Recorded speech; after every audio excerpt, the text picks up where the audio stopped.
আসসালামু আলাইকুম ভিউয়ার্স, রেহেনার রান্নাঘরে আপনাদেরকে স্বাগতম। আশা করি দেশ ও দেশের বাইরে যায় যেখানে আছেন আল্লাহর রহমতে ভালো আছেন, সুস্থ আছেন।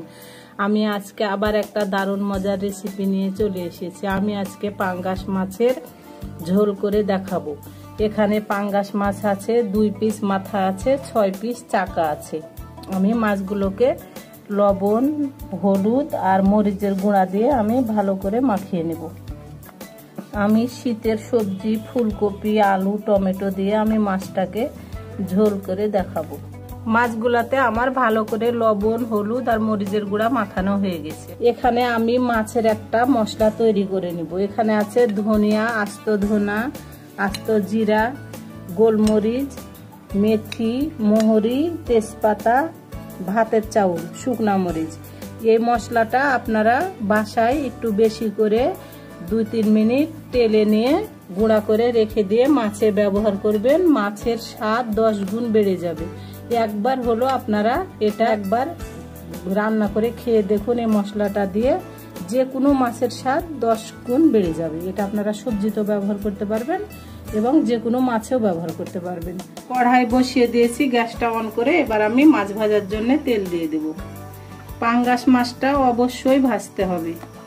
পাঙ্গাস মাছ না ভাজলে পাঙ্গাস মাছের একটা আষ্টা গন্ধ আছে, সেটা যাবে না। আমি প্রত্যেকটা মাছ লেবুর রস আগে মাখিয়ে নিই, 10 মিনিট রাখলে মাছটা শক্ত হয়ে যায়। পরে আমি লবণ দিয়ে কচলিয়ে আমি ধুয়ে নিই। আমার তেলটা গরম হয়ে গেছে, এবার আমি একটা একটা করে মাছ আমি দিয়ে দিব।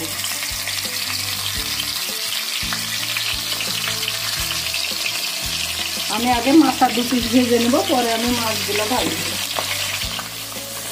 আমি মাছগুলা ভালো করে ভেজে নিয়েছি, এবার আমি একটা একটা করে উঠিয়ে নিব।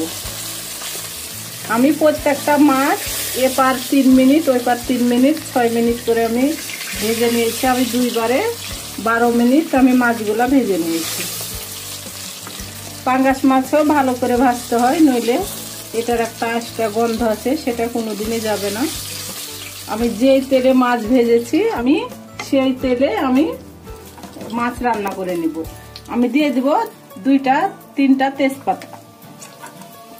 আমি পেঁয়াজ কুচি দিয়ে মাছটা রান্না করব। আপনারা চাইলে পেঁয়াজ বাটা দিয়েও রান্না করতে পারেন। আমি পেঁয়াজ কুচি দিয়ে রান্না করব। পেঁয়াজগুলো আমি ব্রাউন কালার করে ভেজে নিব।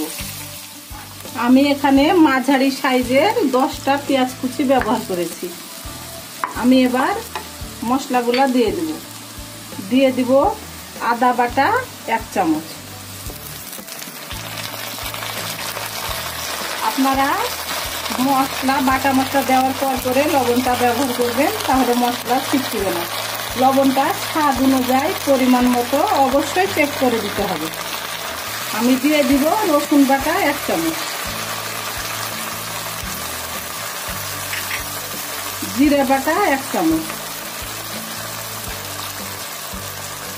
আমি এবার মশলাটাকে 1-2 মিনিট আমি ভালো করে কষে, মশলা আদা রসুনটা আমি 2-3 মিনিট ভালো করে কষে নিয়েছি, কারণ আদা রসুনের একটা যে কাঁচা গন্ধ আছে সেটা তাহলে থাকবে না। দিয়ে দেবো হলুদের গুঁড়া 1 চামচ। লবণের মতনই হলুদটাও অবশ্যই জেনে বুঝে দিতে হবে। বেশি হলুদ হয়ে গেলে আপনার তরকারির স্বাদটা নষ্ট হয়ে যায়, তরকারিটা তিতো হয়ে যায়। আপনাদের যদি মাছ মাংসের পরিমাণ কম থাকে তাহলে অবশ্যই হলুদের গুঁড়াটাও কম লাগবে, বেশি থাকলে বেশি দিতে হবে। মরিচের গুঁড়া 1 চামচ। কেউ বেশি ঝাল খেতে পছন্দ করেন, আবার কেউ কম ঝাল খেতে পছন্দ করেন, সেজন্য ঝালটা আপনাদের ইচ্ছা মতন ব্যবহার করবেন। এবং মাছ মাংসের পরিমাণ যদি কম বেশি থাকে তাহলে ঝালটাও কিন্তু কম বেশি করে দিতে হবে। ধনিয়ার গুঁড়া 1 চামচ।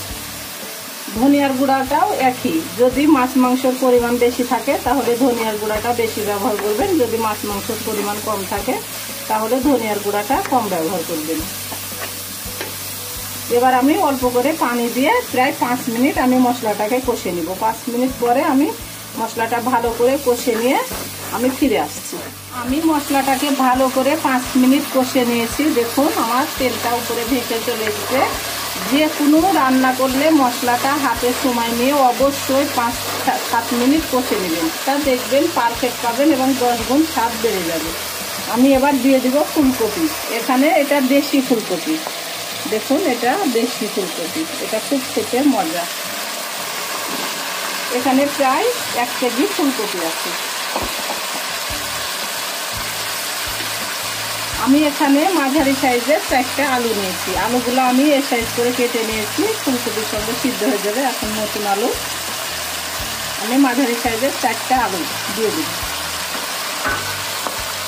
এবার আমি ভালো করে ঢাকনা দিয়ে ঢেকে প্রায় এটাকে নাড়াচাড়া করা যাবে না, নাড়াচাড়া করলে আমি অল্প করে একটু পানি দিয়ে আমি প্রায় 5-7 মিনিট আমি এটাকে কষে নেব। 5-7 মিনিট পরে আমি কষে নিয়ে আমি ফিরে আসছি।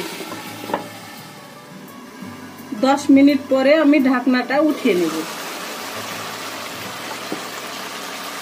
দেখুন আমার ফুলকপি থেকে আমি হালকা করে পানি দিয়েছিলাম এবং পানি অবশ্যই বের হয়েছে।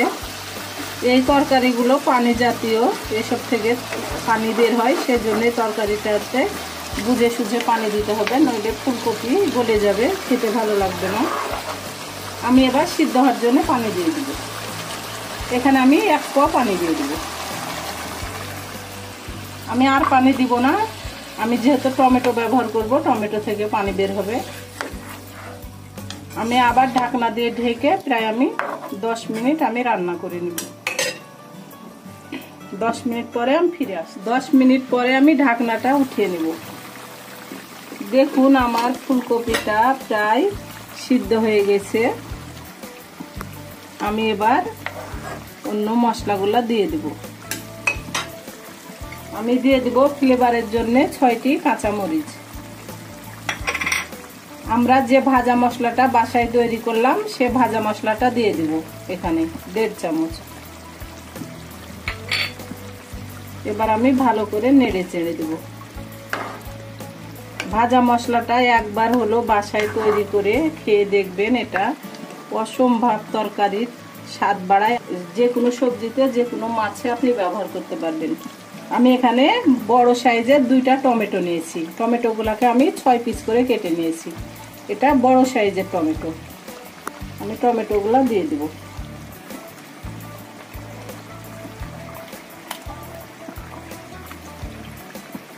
এবার আমি সমান করে নেড়ে চেড়ে দেব।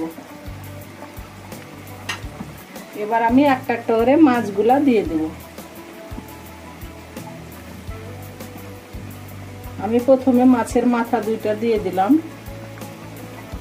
এবার আমি মাছগুলা দিয়ে দেব। এখানে 2 পিস মাথা আছে, 6 পিস মাছের চাকা আছে, মোট 8 পিস মাছ আছে। আমি এবার ধনিয়ার পাতা দিয়ে দেব। এটা অপশনাল, আপনারা যদি খেতে পছন্দ করেন তাহলে দিবেন, আর যদি না খেতে পছন্দ করেন তাহলে ধনিয়ার পাতা দেওয়ার কোনো প্রয়োজন নেই, এটা স্কিপ করতে পারেন। এবার আমি ঢাকনা দিয়ে ঢেকে প্রায় 10 মিনিট রান্না করে নেব। রান্না করে আমি ফিরে আসছি। 10 মিনিট পরে আমি ঢাকনাটা উঠিয়ে নেব। শীতের সবজি দিয়ে এটা যে কোনো মাছ একরকম তরকারি দিয়ে খেতে ভালো লাগে না, একাধবার একাধ রকম যদি রান্না করেন তাহলে খেতে অসম্ভব ভালো লাগবে। আমি এবার গ্যাসটা অফ করে আমি 10 মিনিট পরে আমি 10 মিনিট আমি দমে রেখে দেব। 10 মিনিট পরে আমি আপনাদেরকে পরিবেশন করে দেখাচ্ছি। হয়ে গেছে আমার ফুলকপি, আলু, টমেটো দিয়ে পাঙ্গাস মাছের ঝোল। আশা করি আমার রেসিপিটা অবশ্যই ভালো লাগবে। আপনারা একবার হলো এটা বাসায় রান্না করে খেয়ে দেখুন, এটা অসম্ভব একটা স্বাদের রেসিপি। আমার রেসিপিটা যদি ভালো লাগে তাহলে অবশ্যই আমার চ্যানেলটিতে লাইক, কমেন্ট, শেয়ার করতে ভুলবেন না। বেশি বেশি করে সাবস্ক্রাইব করার অনুরোধ রইল। আপনারা অবশ্যই আমাকে সাপোর্ট করুন, আমার পাশে থাকুন। এই চ্যানেলটিতে সবথেকে বেশি প্রয়োজন আপনাদের সাপোর্টের। আপনারা যদি আমাকে সাপোর্ট না করেন, আমার পাশে না থাকেন, তাহলে আমি এই চ্যানেলটি নিয়ে কোনোদিনই সামনে এগিয়ে যেতে পারবো না। তাহলে আজকের মতো এখানে বিদায়। আবার অন্য কোনো রেসিপি নিয়ে আসবো। সবাই ভালো থাকবেন। আল্লাহ।